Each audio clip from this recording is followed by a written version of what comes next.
হামের আক্রান্ত রোগীর সংখ্যা গত ২৪ ঘন্টায় দাঁড়িয়েছে ৬৮৫ জনে, আর এর মধ্যে ৪ জন মারা গেছে বলে জানিয়েছে স্বাস্থ্য অধিদপ্তর।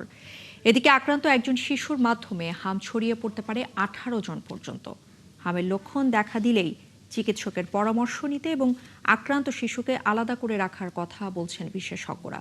বৃহস্পতিবার এক সেমিনারে বক্তারা জানিয়েছেন, টিকা ক্যাম্পেইনের দুর্বলতার কারণে হামের প্রাদুর্ভাব হয়েছে, আর জেলা এবং উপজেলা পর্যায়ে আইসিইউর ব্যবস্থা রাখার পরামর্শ দিয়েছেন তারা।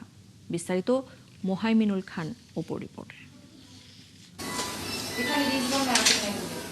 হঠাৎ করে হামে আক্রান্ত ও মৃত্যুর সংখ্যা বাড়ছে, এতে উদ্বেগ ছড়াচ্ছে অভিভাবকদের মধ্যে।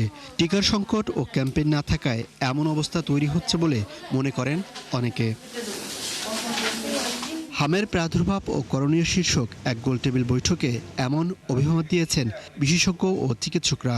এইরকম আমাদের এই র্যাপিড ট্রান্সমিশনটাকে আবার র্যাপিডলি ভাবে স্টপ করতে হবে। আলোচনায় তারা জানান, টিকা ক্যাম্পেইন ঘাটতি থাকায় হামের প্রাদুর্ভাব বেড়েছে, আর এর ভয়াবহতার মাত্রাও উল্লেখ করেন তারা। আমরা জানি যে হাম হওয়ার একটা বড় কারণ হচ্ছে আপনার ভিটামিন এর যে ক্যাম্পেইনিংটা এটা কমে গেছে দেখে ভিটামিনের ঘাটতির জন্য হামটা বেশি হচ্ছে। একটা বাচ্চা থেকে কিন্তু 18টা বাচ্চার হওয়ার সম্ভাবনা থাকে, একটা বাচ্চা যদি এফেক্টেড হয়। তো সেই ক্ষেত্রে আমাদের খুবই দরকার, যখনই একটা বাচ্চাকে আমরা ধরে নিব যে কনফার্ম করে ফেলো দিস ইজ মিজেলস, সাথে সাথে কিন্তু এটাকে আইসোলেশন করতে হবে। গোলটেবিলে অংশ নেন স্বাস্থ্য বিষয়ক বৈশ্বিক বিভিন্ন সংস্থায় কাজ করা বেশ কয়েকজন কর্মকর্তাও। তারা বলছেন, টিকা ক্যাম্পেইনের উপর জোর দিতে হবে।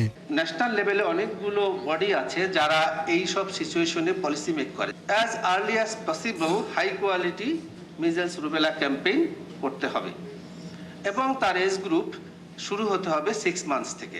আর আলোচকরা আরও জানান, জেলা উপজেলা পর্যায়ে আইসিইউর ব্যবস্থা থাকলে মৃত্যুর হার কমানো সম্ভব। এ নিয়ে সরকারকে দ্রুত ব্যবস্থা নেয়ার পরামর্শ দেন তারা।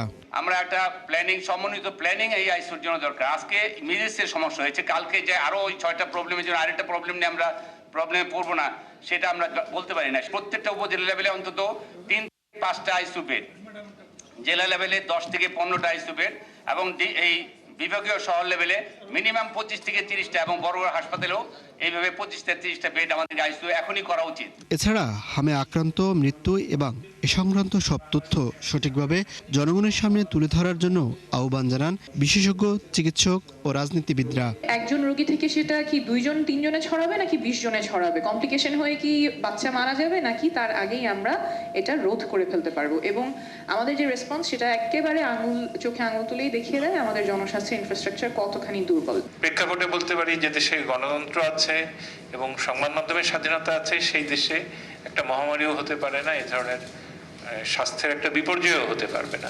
মোহাইমিনুল খান অপু, ৭১, ঢাকা।